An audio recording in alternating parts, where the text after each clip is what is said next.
গণিত প্রকাশ দশম শ্রেণী শুরু করছি। কোষে দেখি 26.4-এর 7-এর অঙ্ক থেকে। আমরা গত ভিডিওতে 26.4-এর 5-এর অঙ্ক পর্যন্ত কষেছিলাম। এখন দেখো 6 এবং 7 দুটি অঙ্ক একই টাইপের, সেই জন্য তোমরা 6-এর অঙ্কটি কষে নিও। আমি আবার 7-এর থেকে শুরু করছি।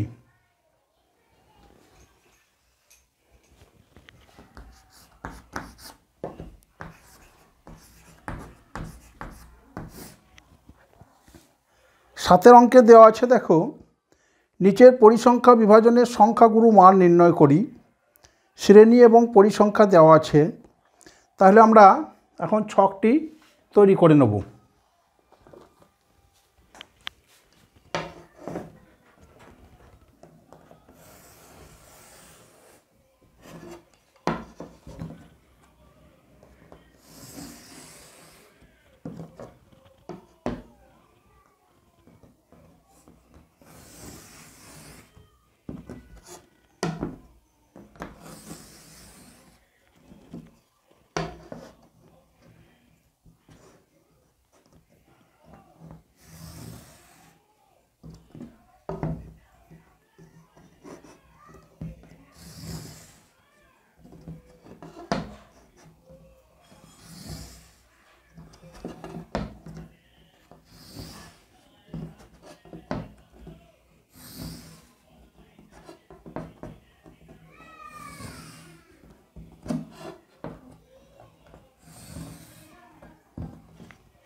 আমাদের দেওয়া আছে শ্রেণী অর্থাৎ শ্রেণীর সীমানা। এখানে শ্রেণী বলতে শ্রেণী সীমানা। এবং দ্বিতীয় অংশে দেওয়া আছে পরিসংখ্যা।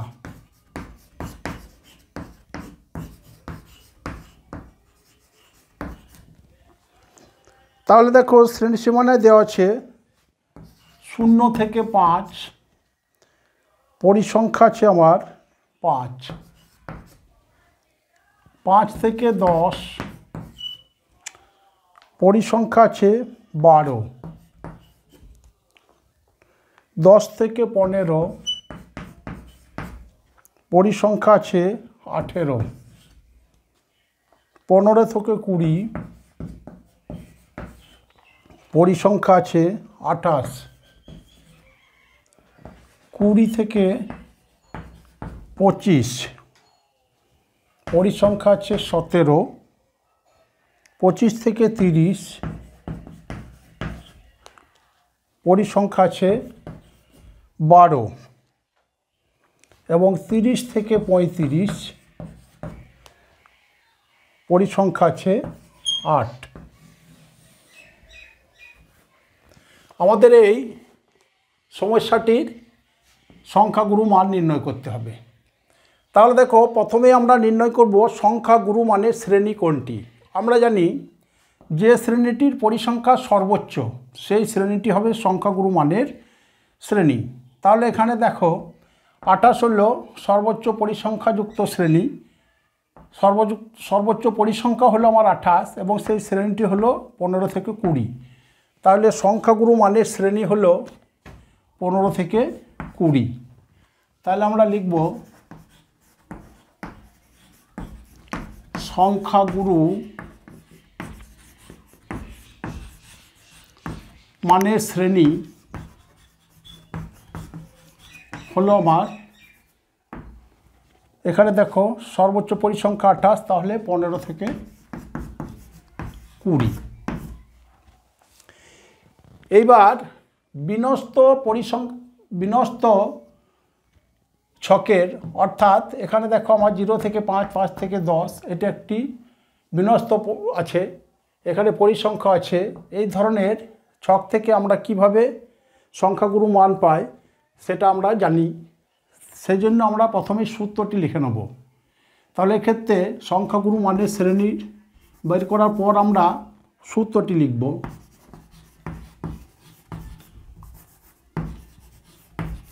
সংখ্যাগুরু মান সমান L plus f1 minus f0 by twice f1 minus f0 minus f2 into H.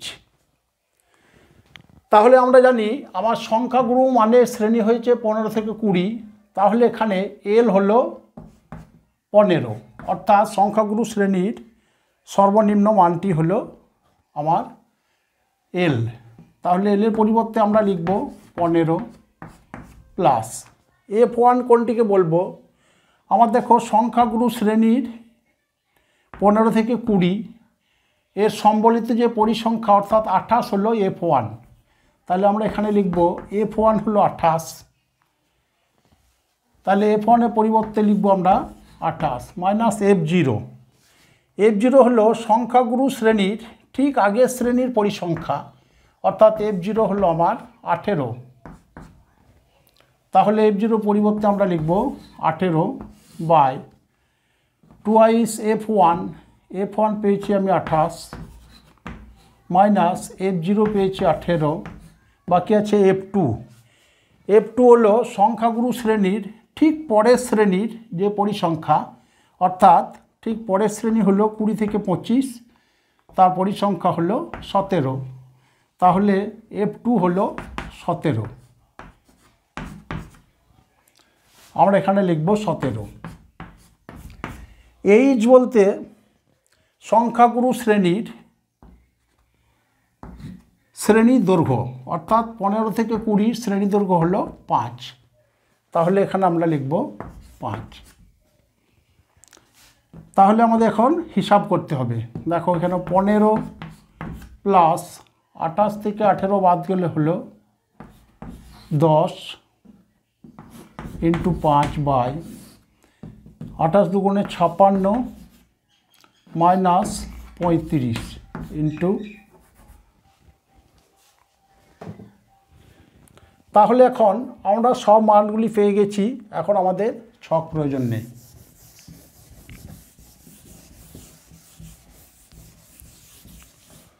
তাহলে আমরা পেলাম সংখ্যাগুরু সমান 15 প্লাস দেখো 5 10 50 বাই এখানে পেয়েছি 56 মাইনাস 35, 5 আছে 1 6, 3 আছে 2 5, তাহলে আমরা হিসাব করে নেব। 21 2 42, 8 পেলাম, 0.9 63 170 8 168 2,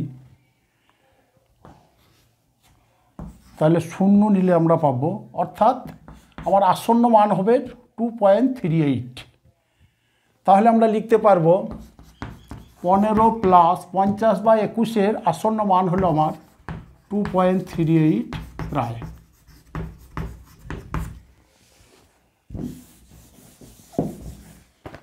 সমান 15 দিয়ে 17.38 প্রায়। তাহলে আমরা সংখ্যাগুরু মান পেলাম 17.38 প্রায়। এবার আসবো আমরা 8 অঙ্কে।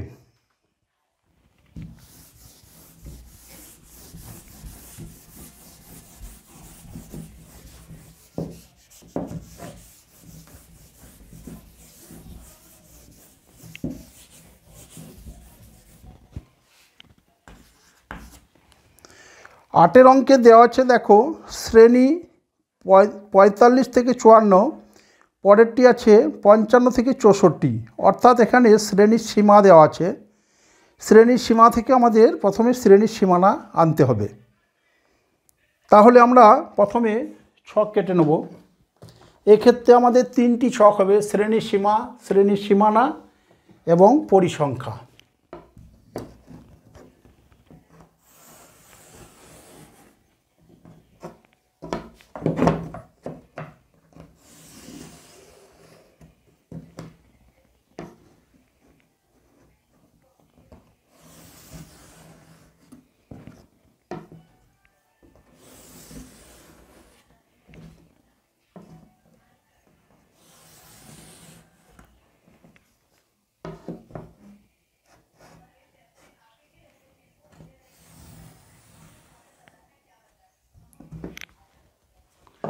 তাহলে দেখো এক্ষেত্রে প্রথমটি হবে শ্রেণী সীমা।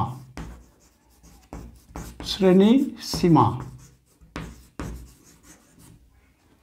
এই শ্রেণী সীমাকে আমরা শ্রেণী সীমানাতে রূপান্তরিত করব। তাহলে দ্বিতীয় ছকটি হবে শ্রেণী সীমানা।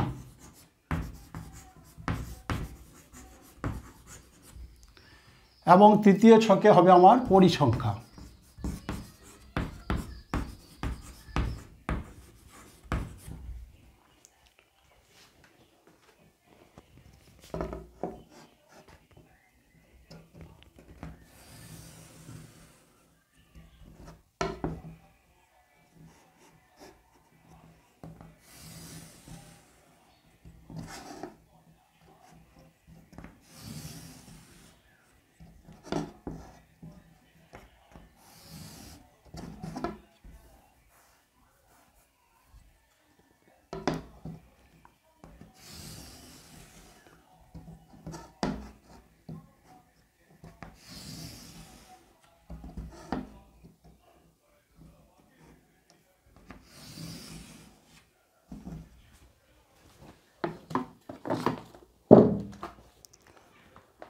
তাহলে দেখো শ্রেণী সীমায় আছে আমার 45 থেকে 54, 45 থেকে 54। পরিসংখ্যা আছে 8, 55 থেকে 64, 55 থেকে 64। এখানে পরিসংখ্যা আছে 13, 65 থেকে 74। এখানে পরিসংখ্যা আছে 19, 75 থেকে 84। এখানে পরিসংখ্যা আছে 32, 85 থেকে 94। এখানে পরিসংখ্যা আছে 12, 95 থেকে 104। এখানে পরিসংখ্যা আছে 6। এখন দেখো আমাদের এখানে 45 থেকে 54, তারপর শুরু হয়েছে 55 থেকে 64, আবার 64 পরে 65, অর্থাৎ গ্যাপ আছে 1। 1কে যদি আমরা 2 দিয়ে ভাগ করি তাহলে কত পাবো? 0.5। অর্থাৎ শ্রেণীসীমার প্রথমটি অর্থাৎ নিম্ন শ্রেণীসীমা থেকে আমরা 0.5 বাদ দেব এবং উচ্চ শ্রেণীসীমা থেকে সঙ্গে 0.5 যোগ করব। তাহলে আমার এখানে হলো দেখো 44.5 থেকে হলো 54.5। একইভাবে আমার এখানে হয়ে যাবে 54.5, এখানে 64.5।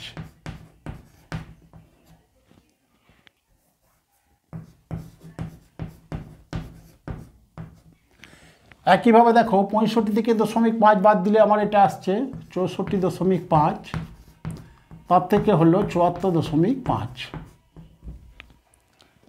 একইভাবে 74.5 থেকে হলো আমার 84.5।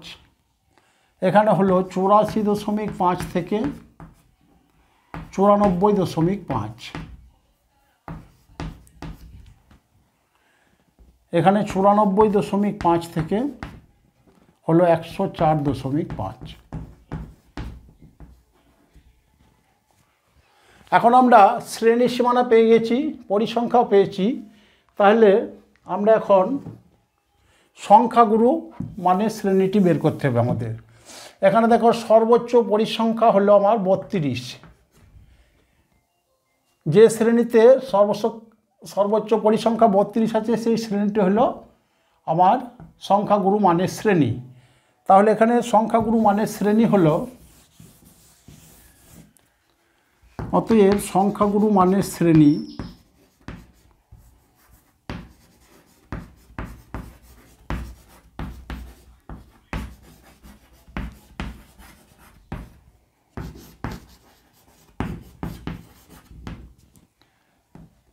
(74.5 থেকে 84.5)। তাহলে আমরা সংখ্যাগুরু মানের শ্রেণীটি নির্বাচন করতে পারলাম। এখন আমরা আমাদের যে সূত্র আছে সেই সূত্রটি লিখব।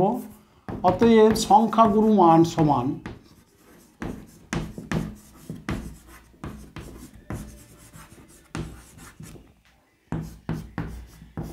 L plus F1 minus F0 by twice F1 minus F0 minus F2 into H। তাহলে দেখো সংখ্যাগুরু শ্রেণীর নিম্ন শ্রেণী সীমানা হলো 74.5, অর্থাৎ L হলো 74.5। F1 অর্থাৎ সংখ্যাগুরু শ্রেণীর সম্বলিত যে পরিসংখ্যা, এখানে F1 হবে 32 এবং ঠিক তার আগের শ্রেণীর যে পরিসংখ্যা সেটি হবে F0। সংখ্যাগুরু শ্রেণীর ঠিক পরের শ্রেণীর অর্থাৎ 84.5 থেকে 94.5 তার পরিসংখ্যা হলো 12, এটি হবে F2। তাহলে আমরা পেলাম, দেখো F0 পেয়েছি 19, F1 পেয়েছি 32, F2 পেয়েছি 12 এবং H পেয়েছি, এখানে আছে দেখো 74.5 থেকে 84.5, অর্থাৎ সংখ্যাগুরু শ্রেণীর যে শ্রেণী দৈর্ঘ্য সেটি হলো 10, H সমান 10। তাহলে আমরা L ইজিক্যাল টু 74.5 F1 পেয়েছি আমি 32 মাইনাস F0 আছে 19 by twice F1 2 into 32 minus F0 আছে আমার 19, F2 আছে 12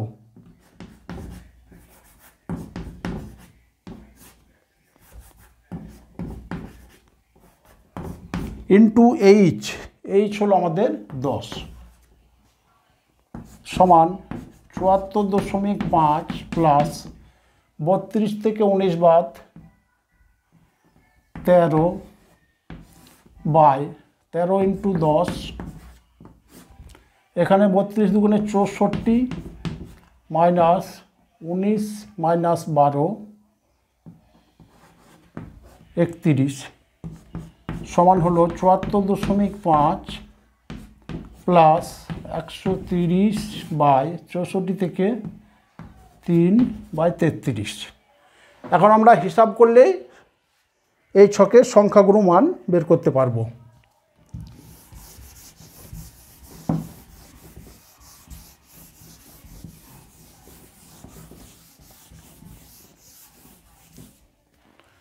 সমান 74.5 প্লাস দেখো 130 33 দিয়ে ভাগ করতে হবে আমাদের 3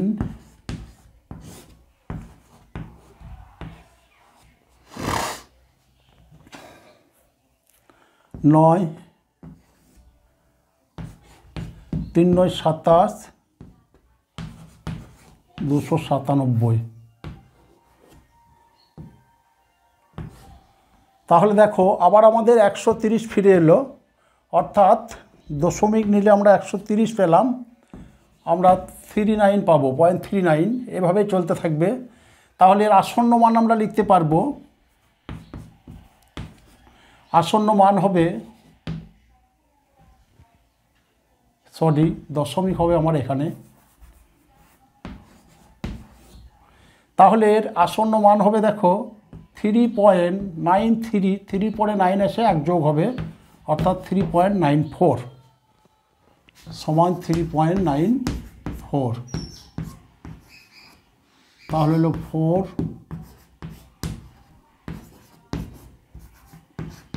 সমান 78.44। অতএব এই ছকটির সংখ্যাগুরু মান হলো 78.44। এবার আসবো আমরা 9 অঙ্কে। 9 অঙ্কে আছে অতি সংক্ষিপ্ত উত্তরধর্মী প্রশ্ন।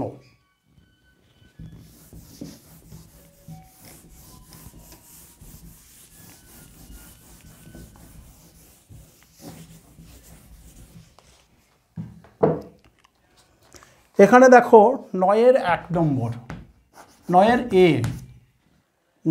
এর 1 নম্বর দেওয়া আছে একটি পরিসংখ্যা বিভাজনের মধ্যমা যে লেখচিত্রের সাহায্যে পাওয়া যায় তা হলো পরিসংখ্যা রেখা, পরিসংখ্যা বহুভুজ, আয়তলেখ, ওজাইড। এখানে দেখো পরিসংখ্যা বহুভুজ আমরা নবম শ্রেণীতে দেখেছি, আয়তলেখও দেখেছি। এখানে আছে আমাদের ওজাইব, এখানে অ্যান্সার হবে ওজাইব। ওজাইব 26.3 চ্যাপ্টারে ছিল, আমরা এগুলি পরে আলোচনা করব, তবু এখানে যতটুকু দরকার ততটুকুই আমরা আলোচনা করব। এখানে যদি x অক্ষ বরাবর শ্রেণীর সীমানা এবং y অক্ষ বরাবর যদি ক্রমযৌগিক অনুরূপ ক্রমযৌগিক পরিসংখ্যাকে আমরা প্রকাশ করি, তাহলে যে আমরা বক্ররেখা পাই তাকে বলা হয় ওজাইব। এখন ক্রমযৌগিক পরিসংখ্যার টোটাল মানকে যদি n ধরি, তাহলে n/2 এর যে মান আমরা পাবো সেই মান মনে করে এখানে আছে, সেই মানকে আমরা যদি ওই কার্ভের উপর একটি লম্ব টানি, আবার যেখানে কার্ভকে ছেদ করলো সেখান থেকে যদি আমরা x অক্ষের উপর লম্ব টানি, তাহলে x অক্ষকে যে বিন্দুতে ছেদ করবে তার ভুজের মানই হবে মধ্যমা। অর্থাৎ দেখো এখানে আমার দেওয়া আছে পরিসংখ্যা রেখা, পরিসংখ্যা বহুভুজ, আয়তলেখ, ওজাইব। তাহলে ওজাইবের দ্বারাই আমরা মধ্যমার মান পাবো। তাহলে 9 এর 1 নম্বরের অ্যান্সার হলো ওজাইব।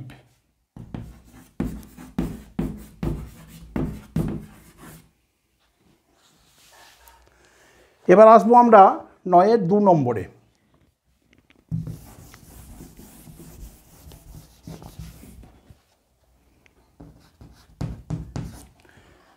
দু নম্বরে বলা হয়েছে 6, 7, x, 8, y এবং 14 সংখ্যাগুলির গড় 9 হলে x + y সমান কত? অপশন ABCD দেওয়া আছে। তাহলে দেখো তথ্যটি দেওয়া আছে 6, 7, x, 8, y, 14 সংখ্যাগুলির গড় হলো 9, গড় বলে দেওয়া আছে 9। তাহলে x + y সমান কত? এখানে দেখো সংখ্যাগুলি কটি সংখ্যা আছে? 1, 2, 3, 4, 5, 6। তাহলে প্রথমে আমরা গড় কি লিখব? এখানে গড় 9 সমান আমরা লিখতে পারবো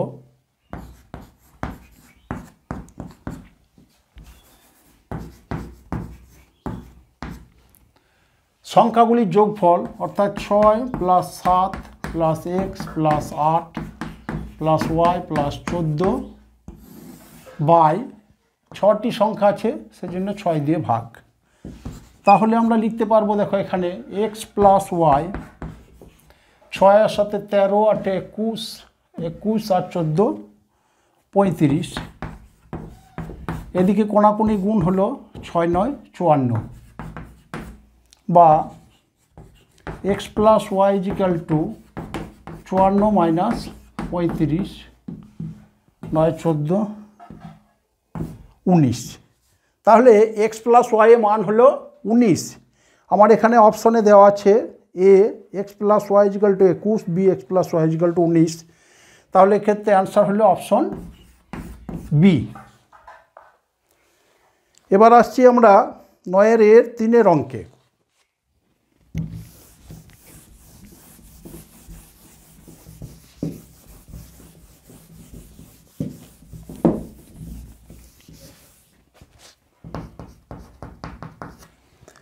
তিনের অঙ্কে দেওয়া আছে 30, 34, 35, 36, 37, 38, 39, 40 তথ্যে 35 না থাকলে মধ্যমা বৃদ্ধি পায়। অপশন ABCD দেওয়া আছে।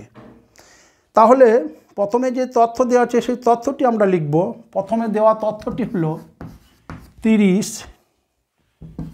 34, 35,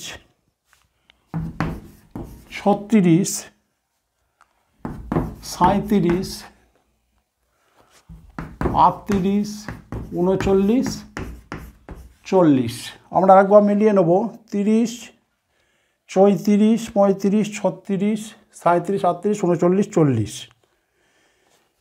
তাহলে প্রথমে যে তথ্য দেওয়া আছে তার মধ্যমা কত হবে? এখন দেখো এখানে এখানে আমার n ইজিক্যাল টু কত, অর্থাৎ পর্যবেক্ষণ সংখ্যা কত, 1 2 3 4 5 6 7 8, n ইজিক্যাল টু 8 পর্যবেক্ষণ সংখ্যা। এখন দেখো প্রথমে দেখে নিতে হবে আমাদের ঊর্ধ্বক্রমে বা অধক্রমে সাজানো আছে কি না। 30-এ পরে 34, 35, 36 এখানে ঊর্ধ্বক্রমে সাজানো আছে, সেই জন্য আমাদের সাজানোর প্রয়োজন হলো না। n ইজিক্যাল টু 8 এটি হলো যুগ্ম, n হলো যুগ্ম। যুগ্ম হলে সেক্ষেত্রে আমাদের মধ্যমা কত হয় না, n/2তম পর্যবেক্ষণ প্লাস n/2 প্লাস 1তম পর্যবেক্ষণ বাই 2। তাহলে দেখো এখানে n ইজিক্যাল টু 8 আছে, তাহলে n/2তম পর্যবেক্ষণ কত হবে, n/2 অর্থাৎ 4তম পর্যবেক্ষণ, 4তম পর্যবেক্ষণে যে মান আছে সেটি প্লাস n/2 প্লাস 1 অর্থাৎ 5তম পর্যবেক্ষণের যা মান আছে সেটি বাই 2। তাহলে এখানে দেখো আমাদের 4তম কত, 1 2 3 4, 4তমতে আছে 36 এবং 5তমতে আছে 37। তাহলে এক্ষেত্রে আমাদের মধ্যমা হবে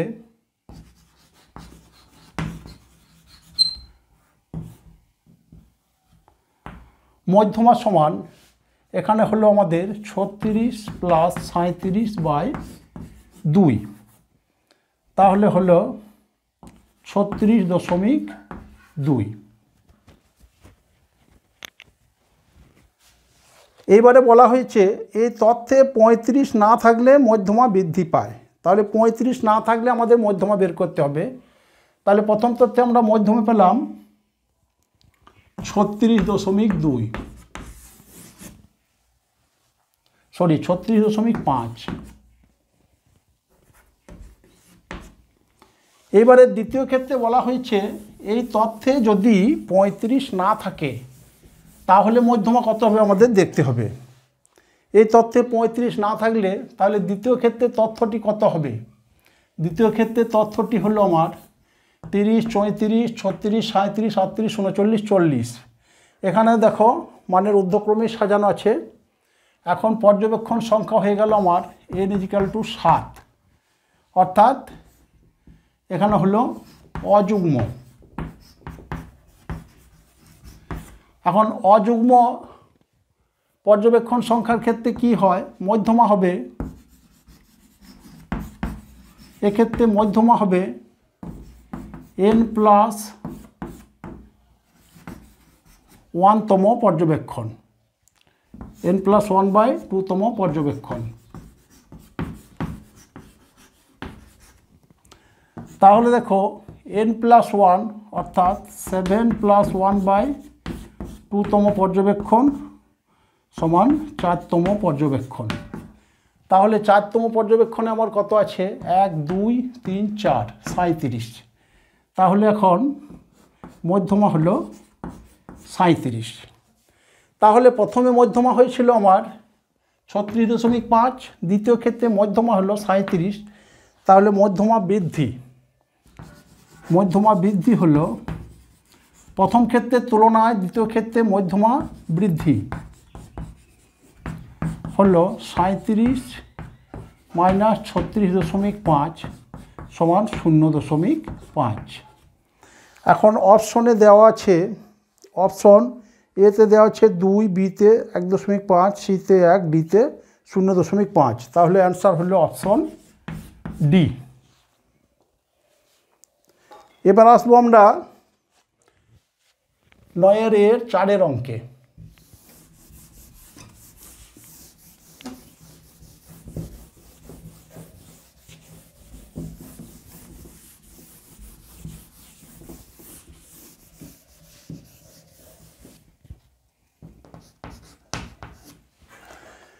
চারে দেওয়া আছে 16 15 17 16 15 x 19 17 14 তথ্যের সংখ্যাগুরু মান 15 হলে এক্সের মান কত।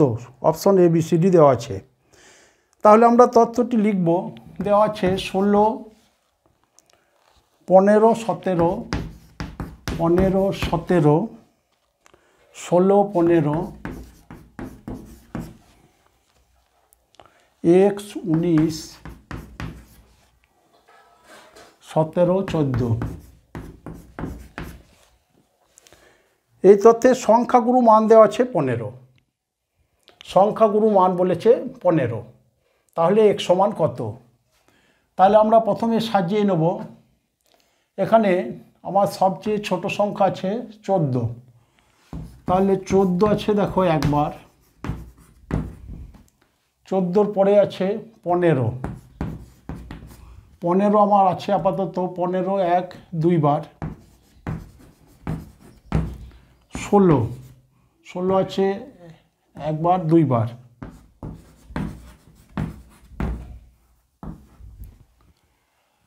17, 17 আছে 2 বার, 17 পরে আছে আমার 19, 19 আছে একবার। তাহলে 1 2 3 4 5 2 4 6 8 9, আর আরেকটি সংখ্যা দেওয়া আছে সেটি হলো এক্স, এক্সও আছে একবার। এখন বলা আছে এই তথ্যের সংখ্যাগুরু সমান 15, এই তথ্যের সংখ্যাগুরু মান সমান 15। যেহেতু দেখো এই তথ্যে আমরা 15 পেয়েছি 2 বার, 16 2 বার, 17 2 বার, তাহলে এক্সের মান যদি ভিন্ন হয়, 15 16 17 এদের থেকে যদি ভিন্ন হয়, তাহলে আমরা কিন্তু এই তথ্যের 3টি সংখ্যাগুরু মান পেতাম, 15 16 17। কিন্তু আমার প্রশ্নের শর্তে বলা হচ্ছে সংখ্যাগুরু মান হলো 15। তাহলে এখানে দেখো 15 2 বার আছে, 16 2 বার, 17 2 বার। যদি 15 আরেকবার বেশি থাকে তাহলে সংখ্যাগুরু মান হবে কিন্তু 15, কারণ সংখ্যাগুরু মান একটি দেওয়া আছে, তাহলে সংখ্যাগুরু মানকে অন্তপক্ষে 3 বার থাকতে হবে। এখানে আমার দেখো এক্স দেওয়া আছে একবার আছে, তাহলে আমরা 14 15 16 17 19 এগুলোকে আমরা কমা বাড়া করতে পারবো না, কিন্তু এক্সের মান যদি 15 হয় তাহলে আমরা এই পরিসংখ্যায় 15কে পেয়ে যাব 2 বার প্লাস 1 বার সমান 3 বার, অর্থাৎ সর্বোচ্চ পরিসংখ্যা। তাহলে আমরা এই সংখ্যাগুরু মান আমরা লিখতে পারবো 15। সুতরাং এই তথ্যের সংখ্যাগুরু মান যদি 15 হতে হয় তাহলে এক্সকে অবশ্যই হতে হবে 15। সুতরাং এই তথ্যে এক্সের মান হলো 15। এবার আসবো আমরা 5 অঙ্কে।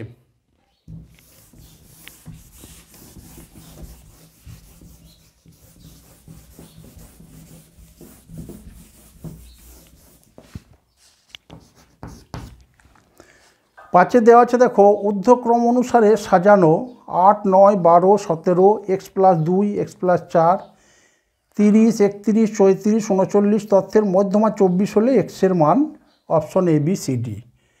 তাহলে আমরা তথ্যটি লিখে নেব। ঊর্ধ্বক্রম অনুসারে সাজানোই আছে 8 9 12 17 এক্স প্লাস 2 एक्स प्लस 4 30 31 34 39 এই তথ্যের মধ্যমা বলা আছে 24। তাহলে এক্সের মান কত? তাহলে এই তথ্যে আমাদের পর্যবেক্ষণ সংখ্যা কত? 1 2 3 4 5 6 7 8 9 10, অর্থাৎ এখানে টোটাল পর্যবেক্ষণ সংখ্যা n = হলো 10। আর একবার দেখানো 1 2 3 4 5 6 7 8 9 10, অর্থাৎ যুগ্ম 10 এখানে যুগ্ম সংখ্যা। তাহলে এক্ষেত্রে আমার মধ্যমা হবে,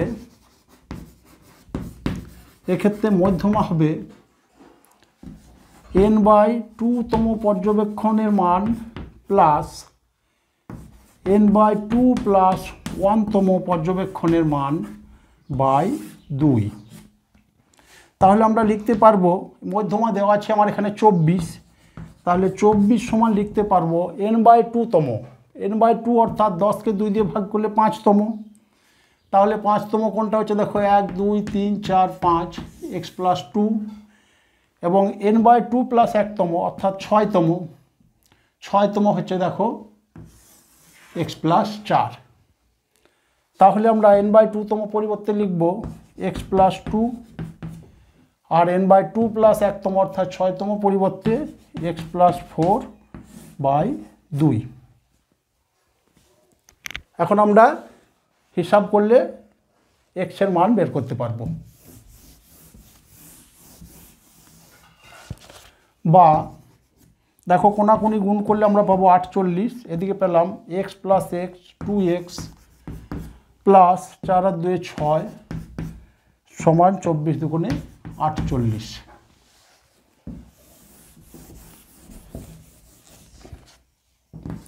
বা 2x ইজিক্যাল টু 48 মাইনাস 6 সমান 42 বা x ইজিক্যাল টু 42/2 সমান 21।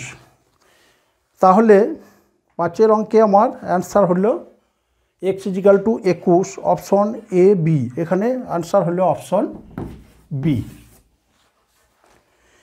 এবার আসবো আমরা 9এর বি এর অঙ্কে।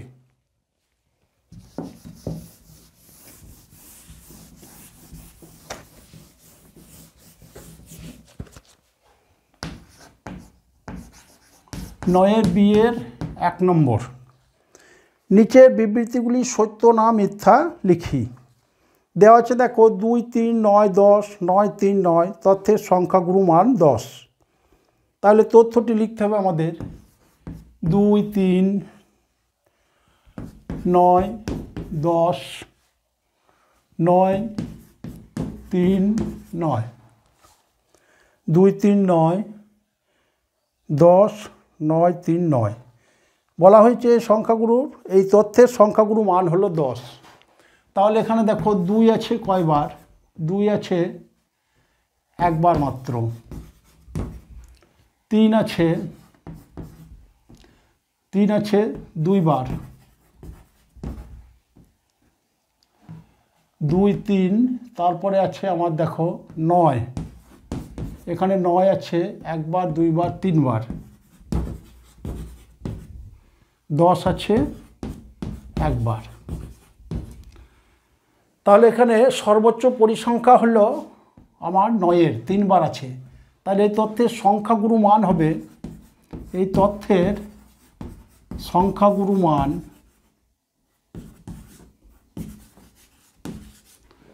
সমান 9, কারণ 9 সবচেয়ে বেশি বার আছে অর্থাৎ পরিসংখ্যা বেশি। কিন্তু বলা হয়েছে তথ্যের সংখ্যাগুরু মান 10, তাহলে তথ্যটি মিথ্যা, এই তথ্যের বিবৃতিটি মিথ্যা।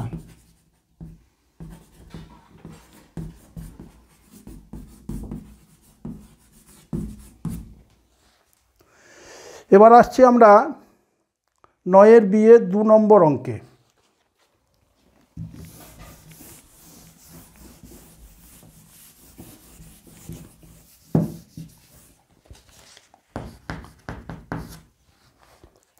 দু নম্বরে বলা আছে 3 14 18 20 5 তথ্যের মধ্যমা হলো 18। তাহলে আমরা তথ্যটি লিখে ফেলব 3 14 18 20 5। এই তথ্যের মধ্যমা বলা হয়েছে 18। এখন দেখো আমাদের মানের ঊর্ধ্বক্রমে কিংবা অধক্রমে সাজাতে হবে। আমরা ঊর্ধ্বক্রমে সাজালে পাবো 3 5 14 18 20। তাহলে এই তথ্যের মধ্যমা বলা হয়েছে 18। এখন আমাদের হিসাব করতে হবে 1 2 3 4 5, অর্থাৎ এখানে n হলো 5, অর্থাৎ অযুগ্ম সংখ্যা।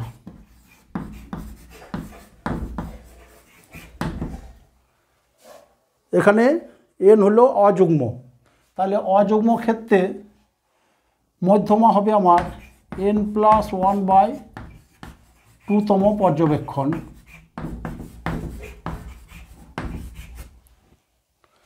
তাহলে এখানে হচ্ছে দেখো n+1 অর্থাৎ 5+1/2তম পর্যবেক্ষণ সমান 6/2তম সমান 3তম পর্যবেক্ষণ। 1 2 3, এখানে 3তম পর্যবেক্ষণ হলো 14। তাহলে এখানে মধ্যমা হবে 14, কিন্তু তথ্যের মধ্যমা দেওয়া আছে 18। তাহলে এক্ষেত্রেও বিবৃতিটি মিথ্যা। তাহলে এখানে আমার মধ্যমা হলো 14, কিন্তু মধ্যমা মান দেওয়া আছে 18, সেই জন্য এক্ষেত্রেও বিবৃতিটি মিথ্যা।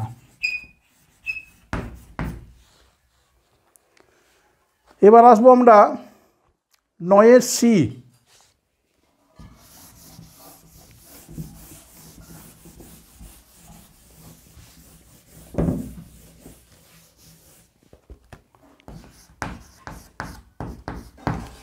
নয়ের সিতে দেওয়া আছে শূন্যস্থান পূরণ করি।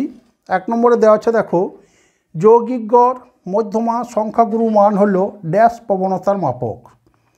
আমরা প্রথমে আলোচনা করেছিলাম যৌগিক গড় মধ্যমা সংখ্যাগুরু মান এগুলি হলো কেন্দ্রীয় প্রবণতার মাপক। তাহলে আমার এখানে শূন্যস্থানে বসবে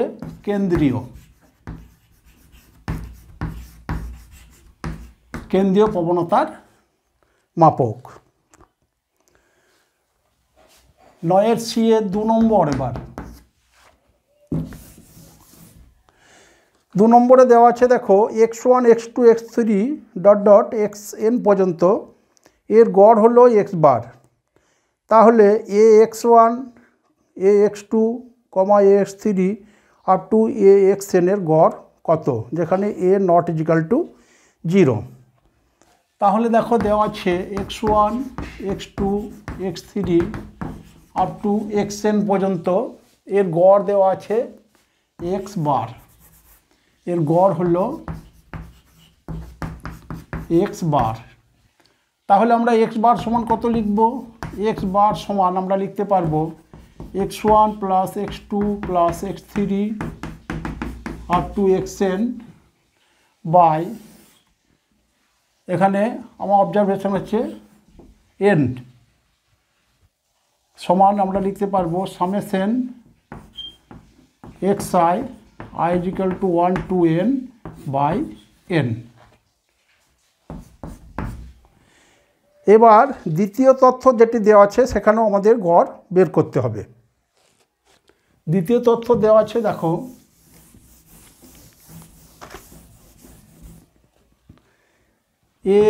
ax1 plus ax2 plus ax3 a up to axn এই রাশিতত্ত্বের গড় কত হবে? তাহলে এই রাশিতত্ত্বকে আমরা প্রথমে লিখব। দেখো, সবগুলোতে a কমন আছে, সেজন্য a আমরা নিয়ে নিলাম। এখানে হলো x1 plus x2 plus x3 plus xn সমান, এখানে আমরা লিখতে পারবো x1 plus x2 plus x3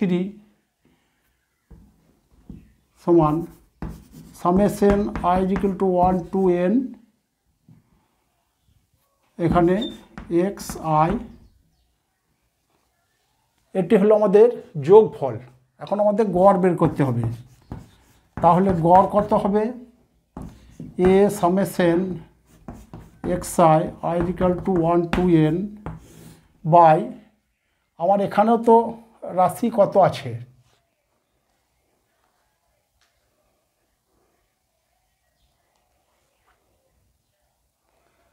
এখানে আমার রাশির সংখ্যা হবে n। তাহলে দেখো পেলাম আমরা a summation xi i equal to 1 to n by n। এটি আমরা বের করেছিলাম x বার সমান a x বার। তাহলে দ্বিতীয় ক্ষেত্রে দেওয়া তথ্যের গড় হবে a x বার। এবার আসবো আমরা 9-এর সি এর 3 নম্বর।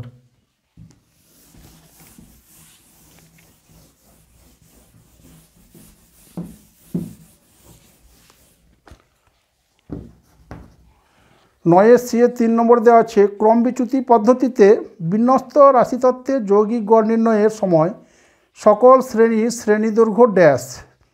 আমরা এটিও আলোচনা করেছি যে ক্রম বিচ্যুতি পদ্ধতিতে বিন্যস্ত রাশিতত্ত্বের যৌগিক গড় নির্ণয়ের সময় সকল শ্রেণীদৈর্ঘ্য সমান হবে, তাহলে শূন্য স্থানে বসবে সমান।